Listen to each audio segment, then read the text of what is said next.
안녕하십니까. 앞으로 여러분들과 공중보건학을 공부하게 된 조은지입니다.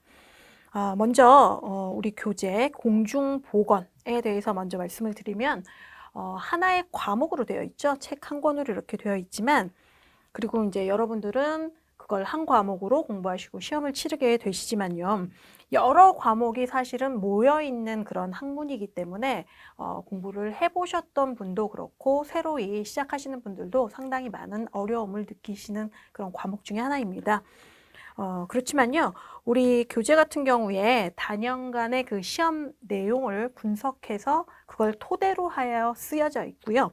그 다음에 저하고 수업하는 것을 통해서 어느 부분이 조금 더 중요하고 자주 기출냈던 부분인지 함께 짚어가면서 공부를 하시다 보면은 조금 더 효과적으로 시험 준비를 하실 수 있을 것이라고 생각이 됩니다. 네, 그리고 또 그렇게 여러분들이 원하는 목표를 이루실 수 있도록 수업을 해 나갈 것이고요. 우선 출제 경향을 좀 간략하게 살펴보면요. 여러분들이 이제 20문항을 시험을 보시게 되는데요. 그 20문항 중에서 한 80% 정도, 80% 정도는 기출되었던 그런 내용들이 다뤄지게 됩니다. 그렇기 때문에 크게 내용이 바뀌지도 않고요. 소소하게 바뀌는 내용이 있긴 하지만 과거에 출제되었던 그런 내용들을 충분히 숙지를 하셔야 되고요. 이렇게 80%는 기출된 내용, 그리고 나머지 20% 중에서 10% 정도는 이 기출 유사 문제, 거기에 이제 새로운 내용들이 같이 추가가 되어서 출제가 되는 경향을 보이고요. 그 다음에 마지막으로 남은 10% 같은 경우는 신경향의 문제들이 출제가 되는 거죠. 그래서 새로운 내용이기 때문에 상당히 저렇게 10%에서 나오는 문제로 당락을 결정할 수도 있지 않을까 생각이 됩니다. 자, 이 문제 같은 경우는 어떻게 해결해야 될까요? 우리가 기출에서 다뤄보지 않았던 문제지만 기본적인 지식을 토대로 해서 응용하고 이렇게 이해함으로써 답을 유추해낼 수가 있어야 되는 거죠. 네, 그 경지까지 공부를 하셔야 됩니다. 그래서 이런 식으로 출제가 되고 있고요. 그리고 총 20문제 중에서 한 문제 내지 두 문제는 법규에서 출제가 된다라고 생각하시면 되겠습니다. 그리고 방금 말씀드렸다시피 우리가 이 공중보건 내용을 단순하게 이제 암기해가지고 풀이하는 문제는 이제 더 이상 출제되지 않는다고 생각하시면 되겠고, 이해하면서 그 이해를 토대로 하는 그런 복합형 문제가 출제가 된다라는 거. 그렇기 때문에 여러분들도 기본적인 지식을 쌓으시고요. 그걸 토대로 해가지고 응용하실 수 있도록 충분한 연습이 필요하다고 말씀드리겠습니다. 그 다음에요, 목차를 잠깐 살펴보시면요. 책 다들 준비하고 계시죠? 우리 교재 같은 경우는요, 챕터 1에서 챕터 10까지 크게 이제 10개의 단락으로 되어 있습니다. 자, 그래서 요 내용들을 모두 다 숙지를 하고 계셔야 되는데요. 어디서 어떤 문제가 나올지 모르니까요. 하지만 이제 그 중요도의 경중이 똑같다고 할 수는 없고요. 저희가 공부를 하면서 조금 더 무게감 있게 조금 더 이제 집중해서 하셔야 될 파트가 있는데 그걸 좀 소개시켜 드리면은 챕터 1에 있는 공중보건의 이해, 공중보건의 이해가 조금 많이 출제되고 중요하게 다뤄주셔야 될 부분이고요. 그렇다고 다른 챕터들을 등한시하셔도 안 되고요. 골고루 공부를 하시되 여기에 조금 더 중점적으로 해주십사 하는 말씀입니다. 그 다음에 챕터 2. 역학과 질병 관리죠. 이 부분 하고요. 그 다음에 챕터 5.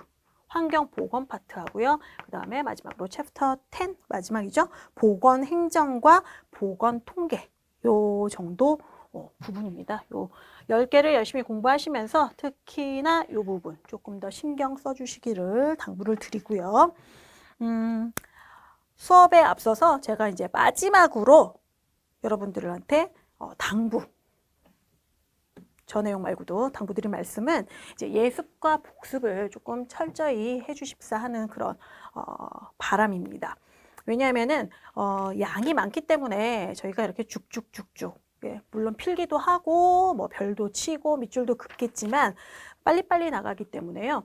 어느 부분에 어떤 내용이 있는지 한 번씩이라도 읽어보시지 않으면은 바로바로 이렇게 원활하게 진행되기가 조금 어렵습니다. 그렇기 때문에 뭐 꼼꼼히 예습을 하시라는 게 아니라 수업에 들어오시기 전에 항상 그 내용, 오늘은 한 어느 정도, 내가 몇 강 정도는 들어야 되고, 들으시다 보면은 한 강에 어느 정도 분량이 나가는지 아시게 될 거예요. 그래서 그 정도만큼은 꼭 읽어보시길 바라고요. 그 다음에 그날 수업한 내용은 반드시 그날 복습을 하시고, 예, 늘 생각하고 계셔야 되죠. 그래서 생각이 안 나면 바로바로 책을 좀 찾아보셨으면 좋겠고요.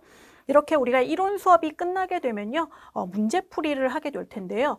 저하고 문제풀이를 바로 들어가면 안 된다는 거죠. 그렇기 때문에 그것도 오늘은 한 몇 문제씩 해가지고 미리미리 그 문제를 풀어보십사 부탁을 드리는 거예요. 그런데 저희 책 보시면 두께가 꽤 되잖아요. 그래서 그 문제들이 상당량 됩니다.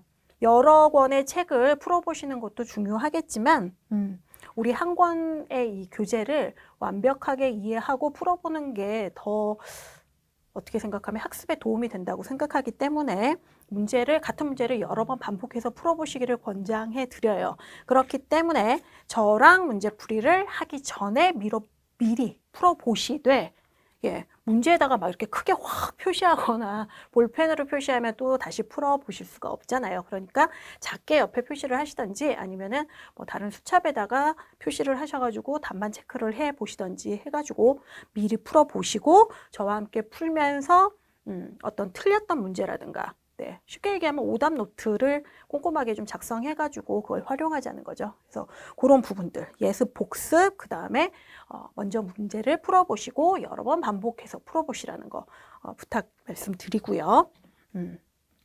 뭐 이 정도 지켜주시면은, 예, 우리가 원하는 목적을 달성할 수 있지 않을까 생각합니다. 간략히 이렇게 수업 내용을 소개해 드렸고요. 당부에 말씀드린 거 꼭 지켜주시기를 또 한번 부탁드리고, 예, 네, 오늘 오리엔테이션은 이만 마치고요. 수업에서 만나 뵙도록 하겠습니다. 고맙습니다.